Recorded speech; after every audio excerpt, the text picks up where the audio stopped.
আসসালামু আলাইকুম। The Mehak series nursing master বুক পেজে সবাইকে ওয়েলকাম জানাচ্ছি।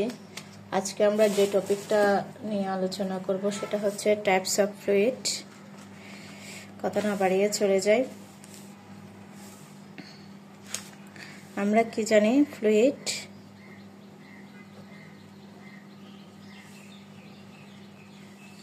কয় প্রকার? 3 প্রকার। কি কি? Isotonic, hypertonic, hypotonic. এখন এটা মনে রাখার সূত্র কি? আইসো মানে হলো সেম, হাইপার মানে লবণ বেশি, হাইপো মানে লবণ কম। এখন সেম, লবণ বেশি, লবণ কম। কোথায় কম, কোথায় বেশি, কোথায় সেম? আমরা জানি আমাদের দেহে 2 ধরনের ফ্লুইড আছে। একটা হচ্ছে ইন্ট্রাসেলুলার মানে সেলের মধ্যে, আর একটা হচ্ছে এক্সট্রা সেলুলার মানে সেলের বাইরে। যখন আমরা বাহির থেকে কোনো ফ্লুইড দিই সেটা কিন্তু সরাসরি সেলে যাচ্ছে না, আগে কিন্তু ব্লাড ভেসেলের এই এক্সট্রা সেলুলার ফ্লুইডে যাচ্ছে। এই এক্সট্রা সেলুলার ফ্লুইড থেকে সেলের সাথে তার কেমন রিঅ্যাকশন হচ্ছে এটার উপর বেস করে হলো এই ফ্লুইডের টাইপসগুলো হয়ে থাকে, কোনটা আইসোটোনিক, কোনটা হাইপারটনিক আর কোনটা হাইপোটনিক। এখন আসেন আইসোটোনিক।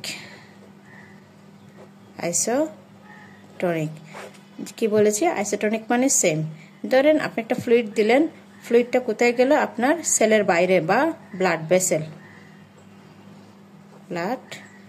ভেসেলে আছে। এইখানে ধরেন যত ঘনত্ব, আবার সেলেও সেই সেম ঘনত্বের সলিউশন, সেটা হচ্ছে আইসোটোনিক।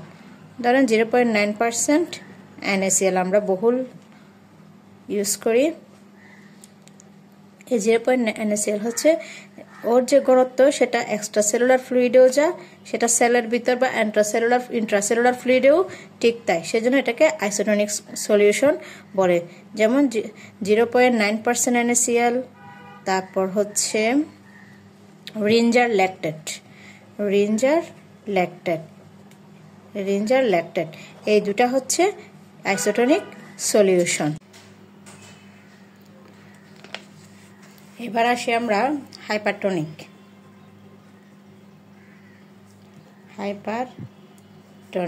হাইপার মানে কি বলেছি? লবণ বেশি। অর্থাৎ আপনি যখন বাহির থেকে একটা ফ্লুইড দিবেন, এই ফ্লুইডে যখন আপনার লবণ বেশি থাকবে, ধরেন এটা একটা ব্লাড ভেসেল, এখানে আপনি ফ্লুইড দিলেন, এখানে বেশি, পাশে একটা সেল আছে, সেলে হচ্ছে যা ছিল তাই। এখন আমরা জানি যে কোনো দ্রবণ বেশি ঘনত্বের দিকে ধাবিত হয়। যখন আপনি লবণ বেশি দিবেন তখন কি হবে? সেলে যে পানি আছে সেই পানিটা এদিকে চলে আসবে, বেশি ঘনত্বের দিকে চলে আসবে। তখন সেলটা কি হয়ে যাবে? ছোট হয়ে যাবে, শ্রিঙ্ক করে যাবে। এটা হচ্ছে হাইপারটনিক। যেমন 3% NaCl, 5% NaCl, এগুলো হচ্ছে হাইপারটনিক সলিউশন। এটা মনে রাখার আরেকটা বিষয় আছে, খুব একটা সিম্পল ট্রিক আছে, সেটা হচ্ছে আমরা যে আইসোটোনিক ফ্লুইড হিসেবে 0.9%কে ধরছি, 0.9% NaCl, এই NaCl এর সাথে আপনি যদি 1 যোগ করেন 10 হয়ে যাবে। তারপর হচ্ছে বা যেগুলো রাউন্ড ফিগার চলে আসবে 3%, তারপর হচ্ছে 5%, এগুলো সবগুলো চলে যাবে হলো হাইপারে। আর যদি আপনি মাইনাস করতে থাকেন এই 0.9% থেকে, তাহলে কি হবে? মনে করেন 0.33%, 0.45%, তারপর হচ্ছে 0.225%, যেগুলো ভগ্নাংশ, মানে 0.9% সোডিয়াম ক্লোরাইডের থেকে যেগুলো কমতে থাকবে সেগুলো হয়ে যাবে হাইপো, আর 0.9% সোডিয়ামের চাইতে বেশি হয়ে গেলে সেগুলো হয়ে যাবে হাইপারটনিক সলিউশন। এটা হচ্ছে মনে রাখার খুব সুন্দর একটা টেকনিক। তাহলে এই যে গেল হাইপার গেল, তাহলে যেটা বললাম কমে আসলে হচ্ছে হাইপোটনিক সলিউশন। যখন আপনি একটা সলিউশন দিবেন, সলিউশনে কি হয়? যখন হচ্ছে এটা একটা সেল, এই সেল কী হবে, আমরা আগেই বলেছি বেশি ঘনত্বের দিকে সবসময় পানি ধাবিত হয়, সলিউশন ধাবিত হয়। আপনি যখন ব্লাড ভেসেল একটা জিনিস দিলেন, সেটা কি হবে, এখানে তো কম, এখানে তো বেশি, ভিতরে তো বেশি ইন্ট্রাসেলুলার ফ্লুইডে, তখন সে কী করবে, এখানে চলে আসলে সেলটা কী হবে, সেলটা বড় হয়ে যাবে। সেটা হচ্ছে হাইপোটনিক সলিউশন। এইগুলো হচ্ছে হাইপোটনিক সলিউশনের উদাহরণ। খুব সিম্পল ভাষায় এই জিনিসটা আমি যেটা শিখছি সেটা হচ্ছে, যদি 0.9% NaCl এর উপরে যান, উপরে যা কিছু আছে 3%, 5%, 10% সব হলো হাইপারটনিক, হাইপার। আর যখন আপনি নিচে আসবেন, যত নিচে আসবেন 0.225, 0.33, 0.45 এরকম যে ফিগারগুলো আসবে সেগুলো হচ্ছে হাইপোটনিক সলিউশন।